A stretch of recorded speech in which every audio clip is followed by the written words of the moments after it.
Good evening, good afternoon, good morning. Tonight I'd like to discuss a book by Jeff Nyarota. Some of you are not familiar with Zimbabwe history. Jeff Nyarota was the editor of the Chronicle newspaper that published the now infamous Willowgate motor scandal, the first case of corruption at a grand scale that was laid bare in a newspaper, reported ever in Zimbabwe. This was in 1988. In this book, the Honourable Minister, Jeff Nyarota, is covering the same issue of corruption. One of the two things that I think I would like to underline tonight is the two reasons why maybe corruption has become rampant in Zimbabwe, which Jeff Nyarota refers to as well. And number one, that the ruling elite, when they got into power, they really considered it to be their entitlement. They were entitled to whatever they could get from the regime. And this has been the tragedy of Zimbabwe. In the book, the Honorable Minister, the fictional character who becomes the Honorable Minister, Jabulani Ngoma,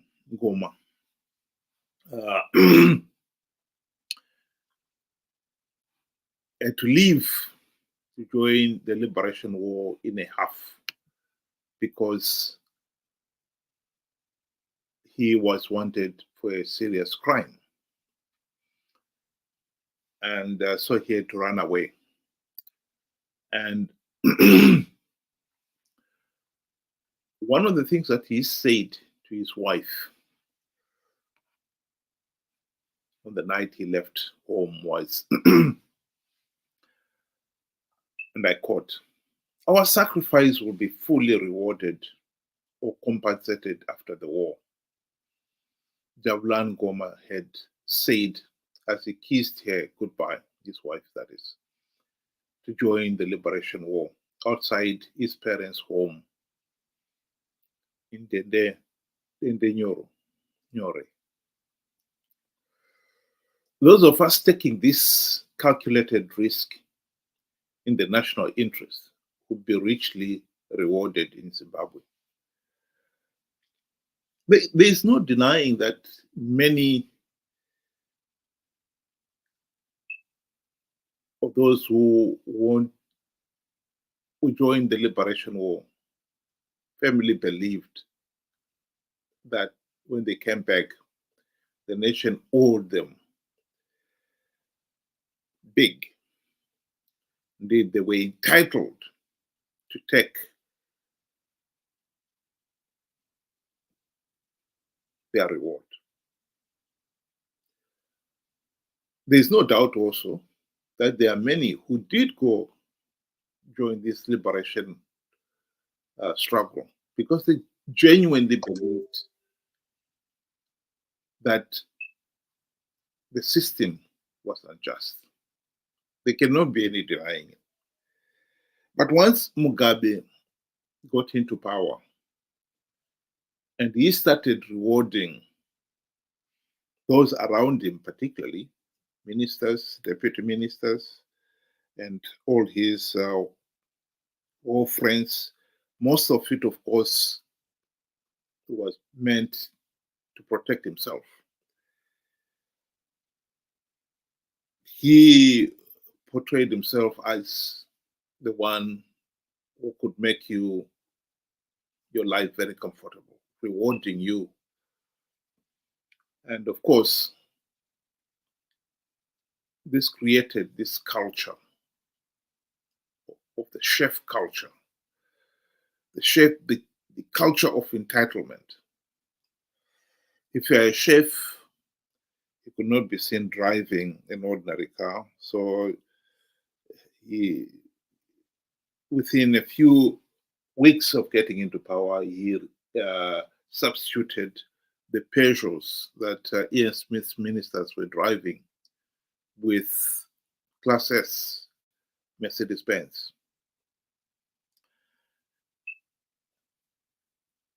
And the perks kept increasing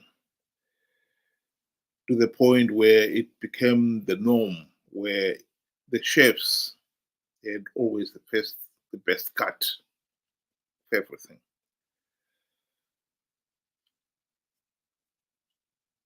And so even those who had gone to the Liberation War believing in freedom, justice, ending an oppressive regime, could not help but to be sucked into the system where they were entitled to the benefits. And this allowed corruption to start and spread at a grand scale. The other aspect that Jeff Naruta also mentions in this particular case is the role of the ordinary people. We cannot deny that the ordinary Zimbabweans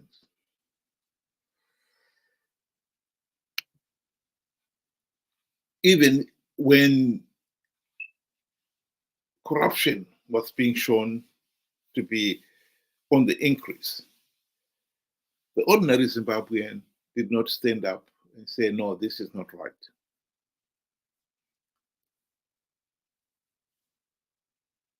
We did not object. I think deep inside, some of the ordinary Zimbabweans believed that, yes, those who went to the Liberation War had some form of entitlement.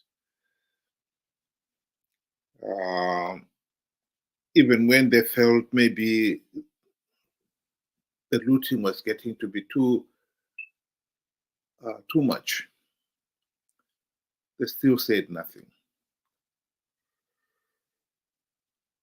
In his introduction to this book, The Honourable Minister, Jeff Naruta mentions how he covered the Willowgate motor scandal in the preface.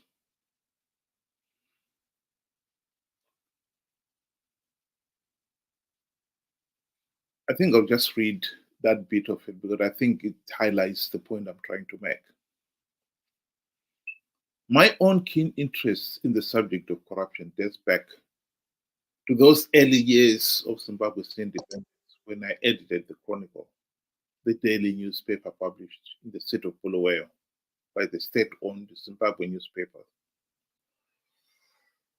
This interest culminated in the breaking of the Willowgate Scandal in 1988 by the newspaper at a time of severe control of both the print and the electronic media by the state in the early days of the administration of President Mugabe.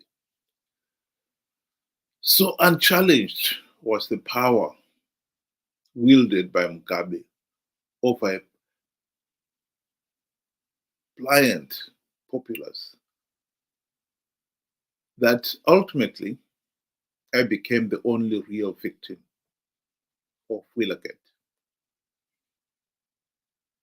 I was fired from the newspaper along with my deputy, Davison Maruziva. By the time I reestablished myself as a newspaper editor with the launch of the Daily News 10 years later, corruption had been inexorably taken inexorable route in Zimbabwe. Pitting the news publication against the now very powerful Mugabe and his state apparatus.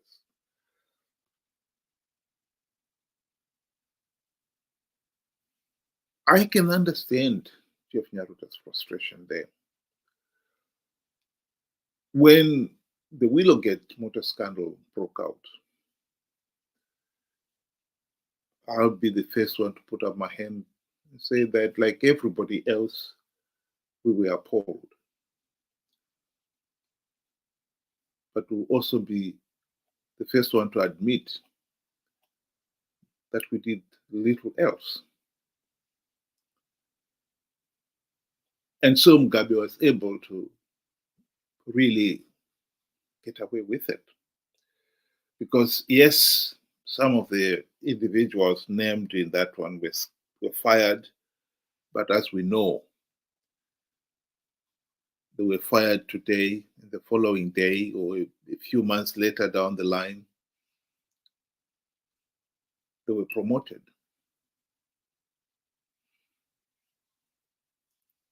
One of the individuals who were fired in the Willowgate scandal is now the Minister of Foreign Affairs, Frederick Shawa. During Mugabe's time, he was promoted to Zimbabwe's representative at the UN in New York. The other one is today's Speaker of Parliament, Jacob Mdenda.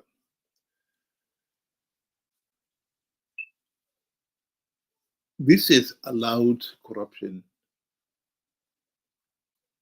to implode in Zimbabwe. The people themselves, we have accepted it and have done nothing.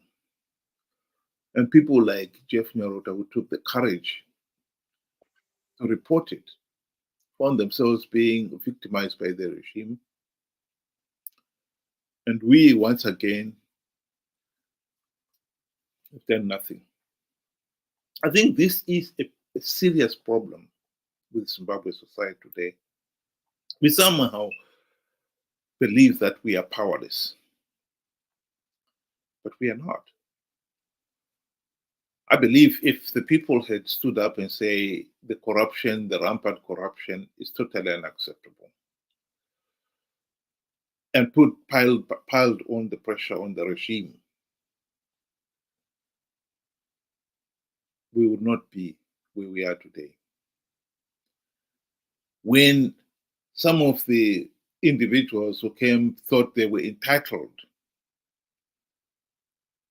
to massing all these vehicles, farms, and so forth, and people had said, no, this is totally unacceptable,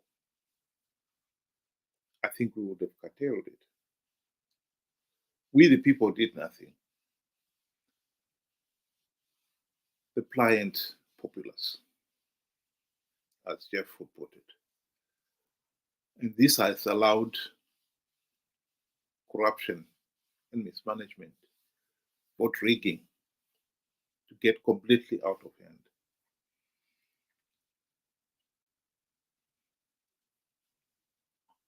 This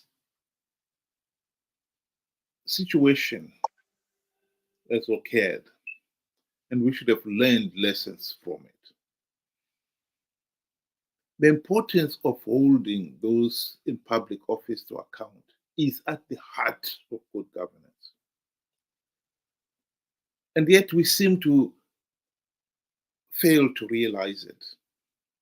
Because even with the opposition, yes, some people will argue, you could not argue with NOPF, particularly soon after the war. They were carrying the AK-47 rifles. You can't argue with somebody looking up the business end of a gun. That's true. But the truth of the matter is,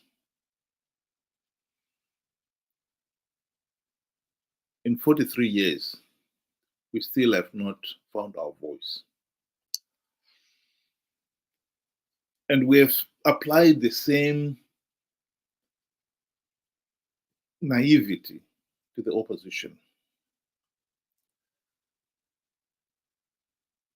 Anyone who has tried to hold the opposition to account will tell you that one of the things they will have to deal with is the hostile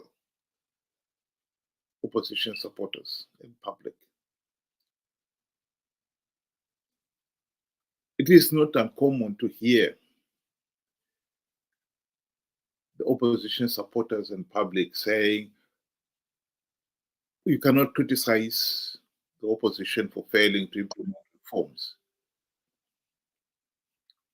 Because if you want to implement the reforms, you should start your own party. As if to say, if you start your own party and you are in the trenches, as they would argue, then you're entitled to do as you please, because that is exactly what happened. The opposition have failed to implement even one meaningful reform in the last 23 years, because once they got into power, Mugabe bribed them the same way he bribed his own ZANU-PF colleagues. The GNU was characterized by the opposition leaders being bribed to the point where they forgot about the reforms.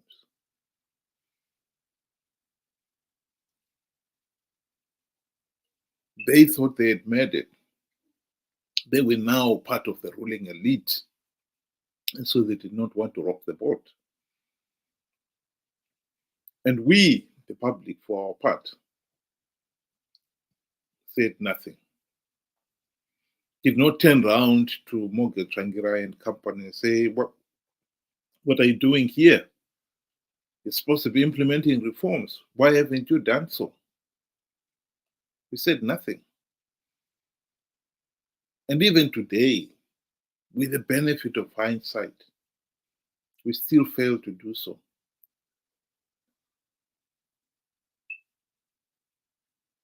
If we are serious about regime change in Zimbabwe, then I honestly think we have got to stop being such a pliant populace. Ignorant, naive, and very gullible. Democracy, as a government of the people, for the people, by the people, does not work if the electorate are naive, ignorant, and gullible. We, the people of Zimbabwe, are naive, ignorant, and gullible.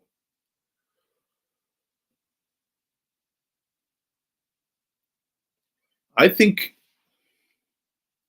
the book, The Honourable Minister, gives an insight into why corruption became rampant in Zimbabwe. It is a work of fiction, but it is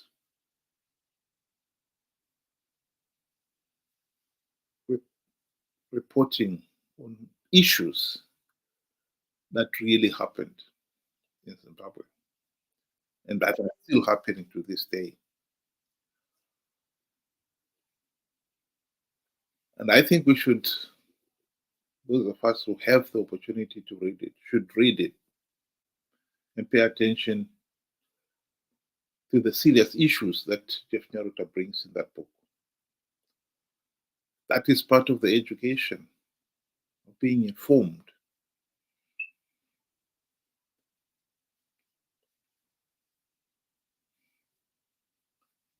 We are not going to get out of the economic political mess we are in Zimbabwe without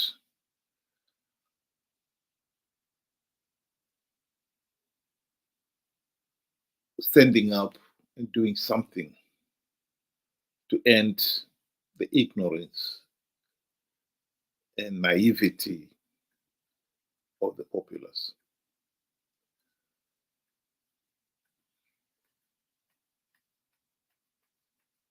the number one thing to stop ZANU-PF rigging the elections is to implement the democratic reforms. We need the opposition competent to do so. The MDC, CCC leaders have shown that they are not up to the task. And I cannot overemphasize that. In this argument, they're saying, well, don't bring the opposition into it. They're not in power. I know. And I totally agree. They are not in power. But we must also accept that the opposition have got a specific task that the nation wanted them to do. And that task is to implement the reforms. That is the first step in stopping ZANU-PF rigging the elections. If we can't get them to do that one, then ZANU-PF will continue to rig the elections. That is the truth.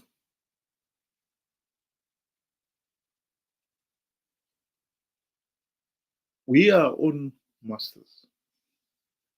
If we're going to end the dictatorship in Zimbabwe, we have got to do it. And I think we should start taking that task with the seriousness and agency the matter demands.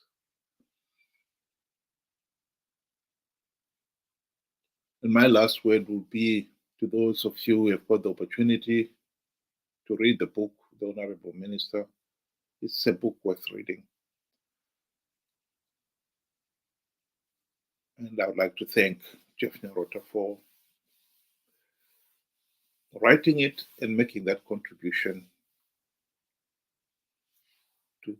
towards the educating of the people of Zimbabwe. And to the listeners, thank you again for listening, and good night.